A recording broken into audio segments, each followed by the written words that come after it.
right, there's the next episode of True Wrestling Fan Discussions, continuing our WCW Retro review series. This is going to be WCW Halloween Havoc 2000. I'm your host, Mike. I'm Frank, and just don't ever ask the question in 2000, can it get any worse? Because in WCW, yes, it can. I imagine that if there's a hell, I would be sitting there watching WCW 2000 on replay, on loop, with Vince Russo. Yes. Yeah, with Vince Russo right next to me saying, bro. I imagine that's what hell would be like if there is a hell. Well, if that's the case, by the time we get to Bash to the Beach, him and I are going to have a heated argument because I got a lot to say to him about that. But that's in the past here, and this latest nonsense of his is here. Okay, so to be fair, before we start the review, Russo had actually left by the time this happens, but he left right before.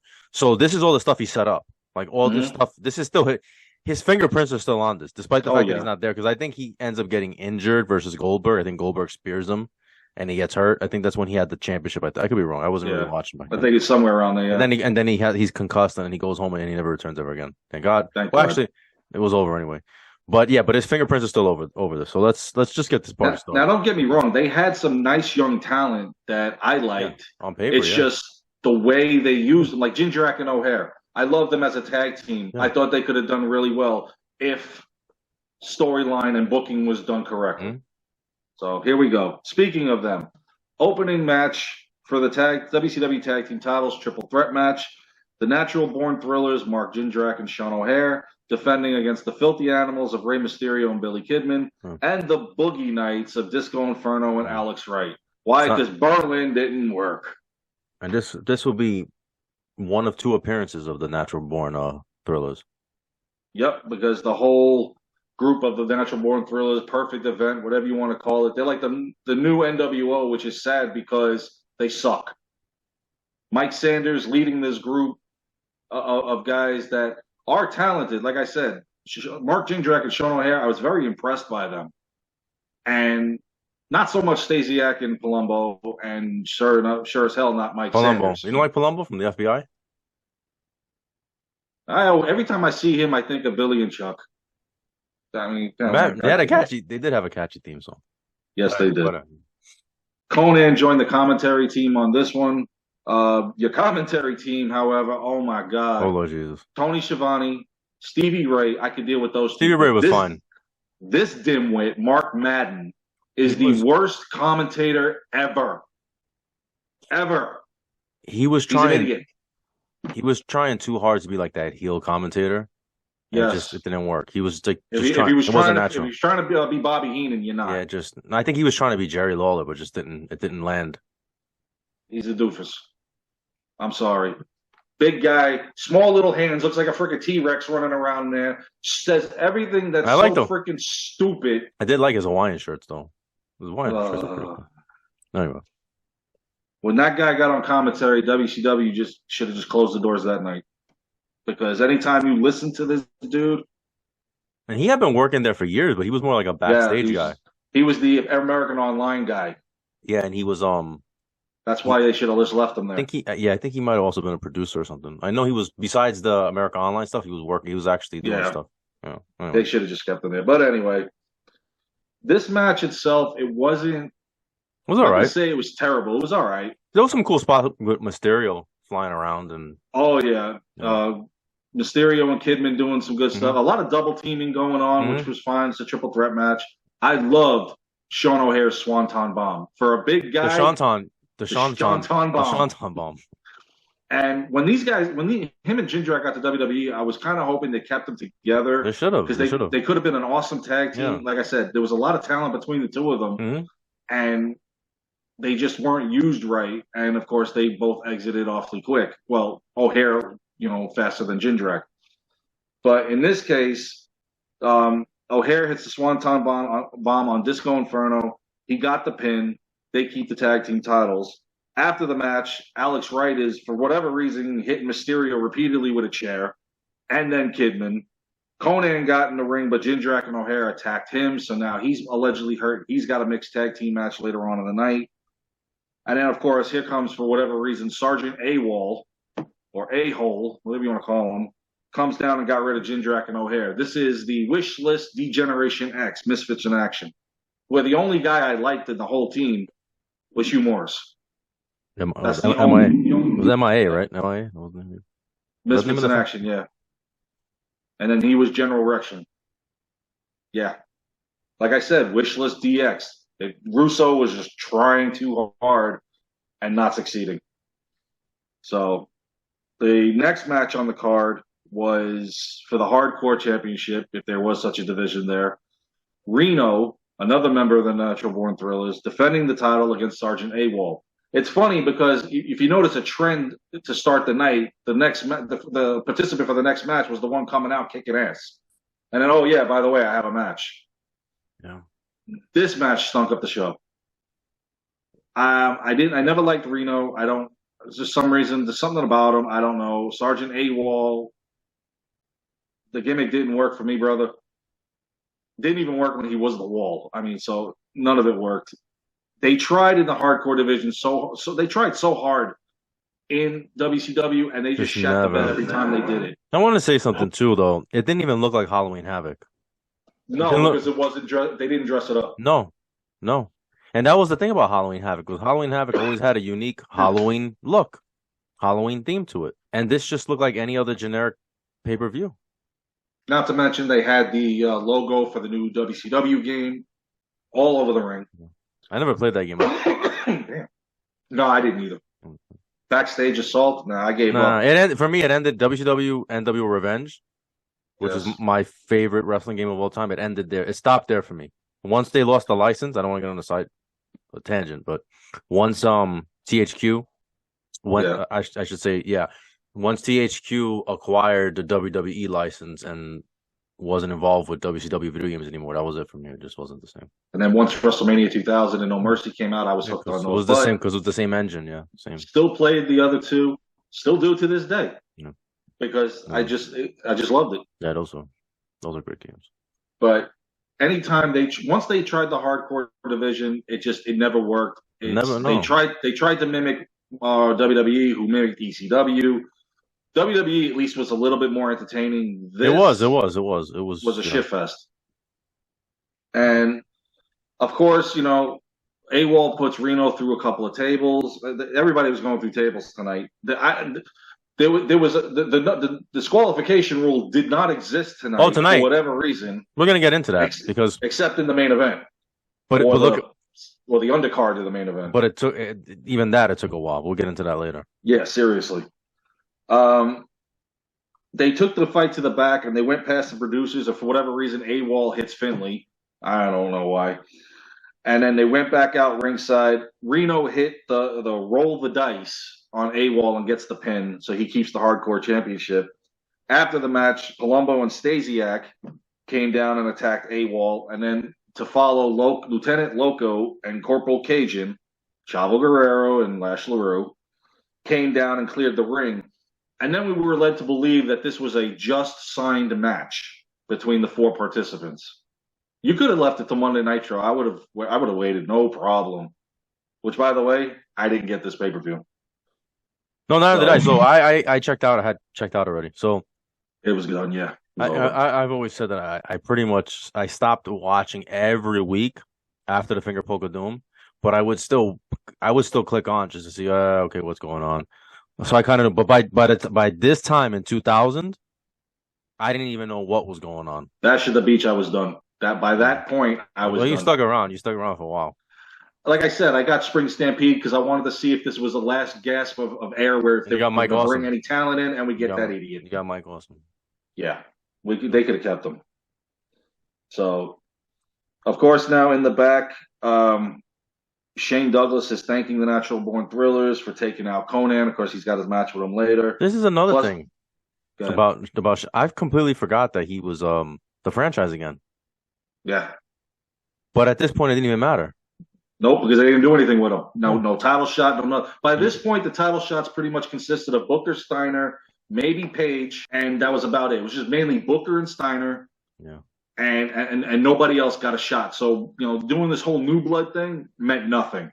It was just old school tag team guys going singles, and that's it. Then you guys are on it. Which, by the way, which also makes this pay-per-view bad is there's no Flair, Rick anyway, Paige, Nash, Hogan's gone. Doesn't matter. But those top guys are not on the card. Yeah.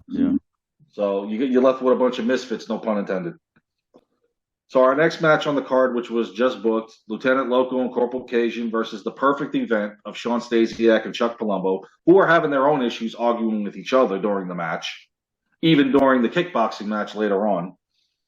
And it didn't help when Palumbo accidentally super kicks Sean Stasiak. Of course, if he was my partner, I would have done that too. Lieutenant Loco with a nice top rope spinning DDT on Stasiak, and he gets the pin. So the Misfits in Action do beat them in this impromptu match. So congratulations to Lieutenant Loco on that one. My God.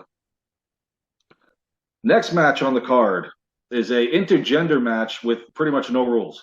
You want to beat the hell out of the women? Go for it. We don't care. Yes. Conan and Tigress versus Shane Douglas and Tori Wilson. Yeah, the supposed first couple of wrestling. Okay. Savage and Elizabeth, that's your brother. I think that's more of like a, kind of like a joke. Kind of like nobody else matters before them. I don't think it was meant to be.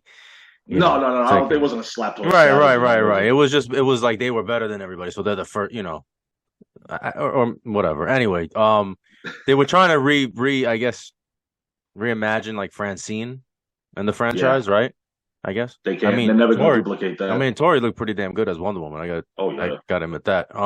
Like I had mentioned earlier about Shane, it was just too late for him to become the franchise. If you're going to make him the franchise, you had to do that when he first came back. When he first came back to WCW, boom, coming as the franchise, set the tone. At this point, to make him the franchise is stupid because you already shat on his character.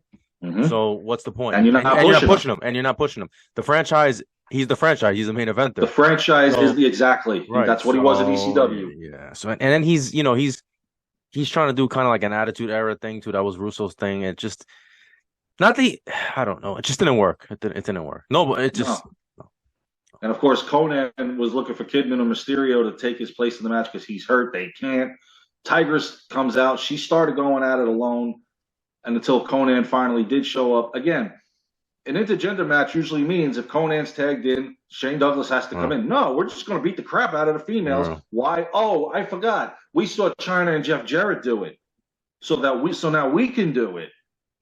Oh, okay. Another bite off them. Good job, guys.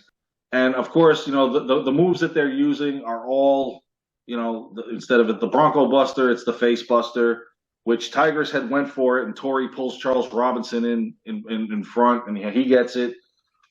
Conan and Tigress hit Douglas with a double, what they called a stuff buster, as Mark Madden put it, and Conan and Tigress get the win over Shane Douglas. Now, if he's the franchise, he should win this match. Nope. You're the franchise, but you're mid-card and losing. So, and then, of course, you're not doing anything with Conan either. So I don't understand what's going on here. So in the back, Mean Gene Okerlund interviewing David Flair about his match with Buff Bagwell and this whole DNA nonsense. The paternity, the paternity thing, and the blood test. Oh Lord, this is so bad. Yep. So what do we got? We've got a first blood DNA match. David Flair versus Buff Bagwell. And at this point, I'm still a fan of Buff Bagwell because I love how he's acting. I'm still a fan of Buff. So I'm gonna still. I was wrong. I went 1 for 2 in my predictions. I'll get to what I mean by that. When I was watching WCW 96, 97, 98, more 97, 98, I would say. You had Jericho and you had Buff Bagwell. I would tell people all the time, Chris Jericho is the next Shawn Michaels. Buff Bagwell is the next Rock. I was right about Jericho. Yeah. But I was wrong about Buff Daddy. But I thought he had it, man. I thought he had the charisma. I thought he had the look. It's just for whatever reason, I don't know. Another guy they didn't push. Yeah. And this match did not last long at all. I mean, one time Bagwell hits him with a chair. He's busted open. Best part is referee does not even see it. So the ref saw it after Bagwell hits his blockbuster on him, and then he rings the bell, and Bagwell is the winner. However, and this made no sense, afterwards Lex Luger comes down and to celebrate with Bagwell and then takes him out. And he double crosses him. And then they're going to be a tag team pretty soon anyway. How many times is Lex Luger going to turn on people? That's what they said. That, that's another one that Luger's turned on. Like, it's because we're reviewing, we're doing a lot of old reviews for WCW, and like, I'm like, it's all the time. Turning on everybody. Yeah. He's worse than Flair. Exactly. I was just going to say that. Yeah. So now, of course, Bagwell's bleeding from his mouth from the attack by Luger. Flair gets his DNA kit and gave it to the guys in the white coats. So bad. So bad. Like the acting, the story. David Flair, man, I'm sorry, man. It didn't work. No, it did never worked. Not he only got none of it. He got put in that position because of who his father is, and it just exactly. He had big shoes to fill, and he couldn't. This is bad, and all the blood. Again, it felt like they were trying too hard to be the Attitude Era. They were pushing it. Like when WWE used blood, it was for a purpose. Like it was to further the storyline. For over here, it just seems like they're just bleeding for the sake of bleeding. Exactly. And everything is a hardcore match. Yeah. So, yeah. And let's not forget during this segment, this is where Goldberg arrived for his match later on in the evening. Yeah. Because they had is that later on that these guys are talking to like the board in the back, the medical board or somebody like as far as clearing him because of an alleged concussion from Thunder. Right. So and then of course Pamela Paulshock interviewing Scott Steiner. There's a guy that can never give a damn interview. I like this. Yeah, I love his TNA one with all the math. That was my best one because I'm looking at him going, huh? Even little Papa Pump. No, but it worked because it was like unintentionally funny. So to me, it just I don't know. I liked it. Well, if you want funny, let's go to the next match. Kickboxing match for who is going to be commissioner. Ernest Miller, the Cat, versus too many gimmick match. Too many Mike Sanders. Mike Sanders, yeah. Too many damn gimmick matches, man. For this, for that, this stipulation, I did like this match because of Ernest Miller showing off his martial arts, and he kicked the crap out of Mike Sanders. I couldn't stand Mike Sanders. I always liked Ernest Miller. Ernest the Cat. I always liked him. Somebody call my mama. I just whooped somebody's ass. Yeah, he was funny. He was entertaining. Years later, I after watching it a couple of times, the movie The Wrestler, I realized that was him that was in it. I've never seen The Wrestler. Fighting with Mickey Rourke. Oh, shame on you! You got to watch that movie. That's a great movie. I should. We're gonna review it. Maybe one of these days we'll review it. What the hell? Yeah, as soon as we get to Ready to Rumble. Oh, Jesus Christ. Yeah, exactly. Moving on. Now, after round 2, because this was a 3-round event, Shane Douglas came out because you already have Stasiak and Palumbo at ringside for whatever reason. The ref distracted on the outside to start round 3. Douglas hits Miller with a chair. After the round, Miller went after Douglas, and the referee's counting him out. But the round 3 is over because it was only a 3-round bout. So round 3 already ended, and the referee's counting him out of the ring. So Mike Sanders wins by countout in a kickboxing match. Oh, my Lord. So now he is the commissioner. So following that, this is where the doc was asking Goldberg about his head, stemming from what happened the week prior. Mm-hmm. And then Mean Gene Okerlund interviewing Chronic. Whatever. They can keep him. Next match on the card, it's Vampiro. Oh, yeah. Vampiro versus that 70s guy, Mike Awestin. This is after he was the Fat Chick Thriller, right? Yes. The Fat Chick Thriller, yeah. Wow. What can we say? I'm just gonna say one thing that was good about this match. That power bomb he did off the top rope. Yeah, it was awesome. No pun intended. That was a really good move. That was the only good move of this because again, they're taking it out to the crowd and the aisleway, and the disqualification rule is gone. Mike Awestin did get the victory over him, and Vampiro had convinced him to put his title shot for the night after on Nitro on the line in this match. Thank God he didn't. Then again, I wouldn't give Mike Awestin a title match against Booker T anyway. Another match with another stipulation gimmick. Yes. So Mike Awestin beats Vampiro in this match with a very impressive powerbomb. Following that, Mean Gene Okerlund interviewed General Rection. He's back. Okay, good, you're back. The next match on the card is for the United States Championship. It's a 1-on-2 handicap match. Lance Storm is defending the title with the help of Hacksaw Jim Duggan, which, by the way, the fact that they made him a heel should tell you you're doing something wrong. Spent his whole career waving the American flag. Oh, no, And now he's anti-American. I mean, I understand. They were trying to do the Bret Hart, 1997 Hart Foundation anti-American. Yeah, Lance Storm's no Bret Hart. Lance, not even close. I mean, I thought it was funny that he covered the U.S. title with the Canadian flag. Yeah, with the Canadian logo. That was funny. That was funny. Okay, the Canadian Championship. Yeah, that was funny. And he also, I think he did that with the cruiserweight and the was it the hardcore title at one point? 'Cause I think at one point he had 3 belts. I think I could be wrong. This is so long. Yeah, anytime he had it, he covered. And he gave away, and then he gave the belts away. I think anyway, whatever. But they're defending the title against General Rection, and if he wins, another stipulation: Major Guns comes home to the Misfits in action. No, it's great. Oh boy, the match. I tried to get behind it because I like Hugh Morris, and I like General Rection for whatever reason. Kind of Hugh Morris me a little bit. Hugh Morris had for a guy his size, he was pretty agile, right? So he's the only guy I know that could do a top rope moonsault and miss and get the pin. Well, I mean, at least he tried, right? Yeah. But just I didn't get this general. This is Russo. This is Russo here. General Rection. I mean, come on. And then let's not forget, Primetime came down. No, not Deion Sanders. Yeah. Primetime comes down. Guns takes him out. And then, like I said, General Rection hits a moonsault off the top rope on Duggan, barely. Pins Duggan, but since he's part of the match, General Rection is now the United States champion. So he gets the title back and he gets Major Guns. Double win for Misfits in action tonight. After that, Pamela interviewed Jeff Jarrett. Oh, and then Lord plus Jesus. They showed the whole video package for Sting and Jarrett. He called himself the Chosen One. Chosen One. Like I said, broke 6,000 guitars, never drew a dime. And when Jeff Jarrett came out, you could hear a rat piss on cot. This guy. Well, I think you could hear the rat piss on cotton all night. Sorry. They had that whole thing. I mean, it was kind of funny, I guess, when he painted his face like Sting and was saying that, like, I guess, like Sting he had no passion anymore or something like that. Like, I don't know what the hell he was saying. It's funny you should say that about this match. It's Sting versus Jeff Jarrett. Another match taken all over the place, but we get not 1, not 2, not 3, not 4, but 5 Sting imposters. Oh, the Sting incarnations. Now, here's the thing. As far as I know, this wasn't a no DQ match. So I don't know anymore. I don't think it was. I don't know. Correct me in the comments section. I know you will.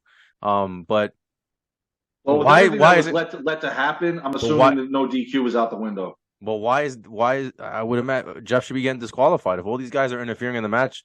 All these Stings are interfering, and that would have made more sense if this was like a supernatural storyline. You know what I mean? Like if there was a supernatural element where like Sting's battling himself. I mean, it would have been kind of stupid, but that would have made more sense than this.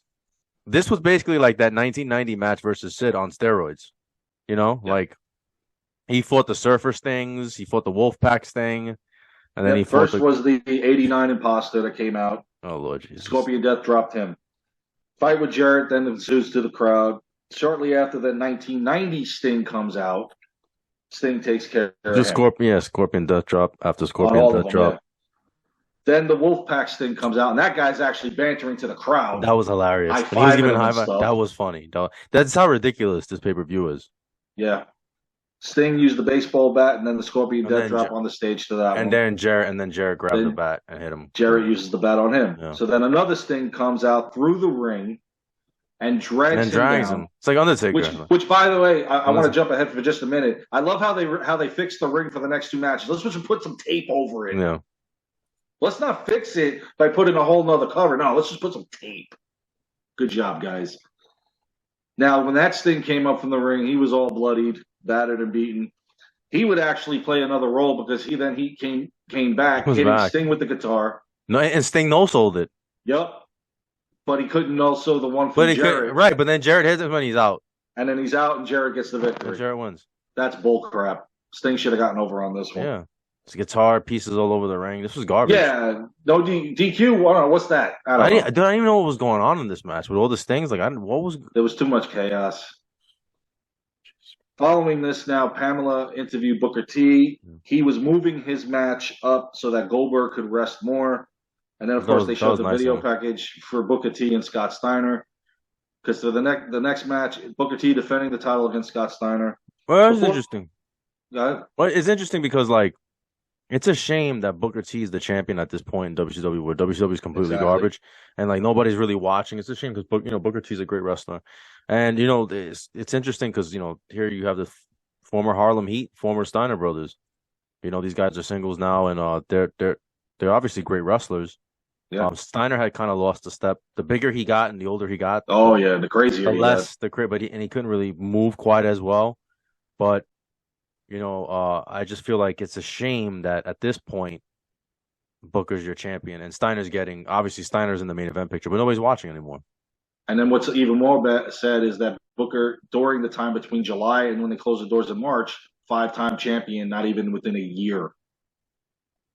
And the Five only guys times. he's fighting is Steiner, Jarrett, Age, Nash. These are the only guys really getting a title shot. I thought you were supposed to push the new blood. No, you didn't push anything. Well, I mean, by the time they got the Super Brawl the following year, we were back to Flair fighting Rhodes and all this nonsense. Yeah, I know. Well, it was kind of new in the sense that those guys were never in the main event picture, but they had been there for a long time. Well, I'm glad that they finally did push Booker T to the main event status, and Scott Steiner did as well. Yeah. But there were a few other guys that could have been mentioned that could have been moved up as well and weren't. So now, before the match, Steiner was choking out one of the agents, Ricky Santana, in the back because his match has been moved. Oh, my God. And like I said, they put the tape on the ring. Good job covering that up, guys. Way to go. Of course, during the match, I liked Scott Steiner's talking smack to Stevie Ray. Throws his brother through that table and he goes, "We're out of tables." And, Stevie Ray cannot touch him because he's got that clause in his contract. So I thought this match was good, especially when Booker was fighting back. But once Madeja brings in the lead pipe, and here's the best part. He didn't even get DQ'd. He didn't get DQ'd right away. No, it took the third ref to come in and ring the damn bell because he's beating the crap out of all of them. I don't understand what was going on this pay-per-view. I don't get it. Oh, but we finally have a DQ rule now. Well, and DQ'd him, yeah. And Booker T wins by disqualification where there should have been a clean victor because even the fans were pissed off at this point, and I don't blame them. They were booing. They were booing throughout this pay-per-view. Yes. Constantly.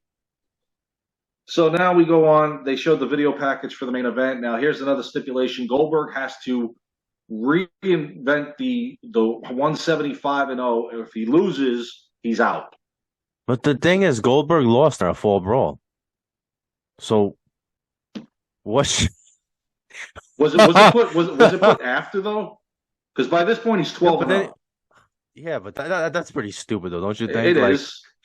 This whole thing is stupid.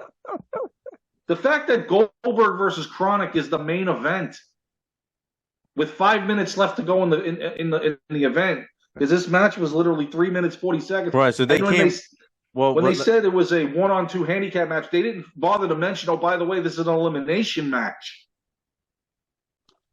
because he had to pin both of them. Well, it started off with them declaring victory, that they won, that Goldberg wasn't going to. Yeah, they said that he wasn't medically cleared, and they had their music going on, and hands raised. All of a sudden, the doctor, oh, he's medically cleared. Yeah, and then they go get Goldberg. He comes out, and then Goldberg. He takes out Brian Adams through a table, pins him. Then Clark, he spears Jackhammer, and now he's 14-0. Because again, he has to redo the whole undefeated streak, or he's out. I think it was at Super Brawl. They're gonna run out of business. They're gonna run out of business. Super Brawl, he was gone. He lost at Super Brawl. That I remember, because he had his buddy from the power plant teaming with him against Luger and Bagwell. That was garbage. Can't wait to get to that one. Yeah.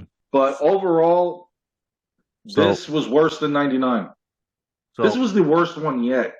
So we've reviewed, since we started this channel, including this pay-per-view, 133 pay-per-views. That includes WWE, WCW.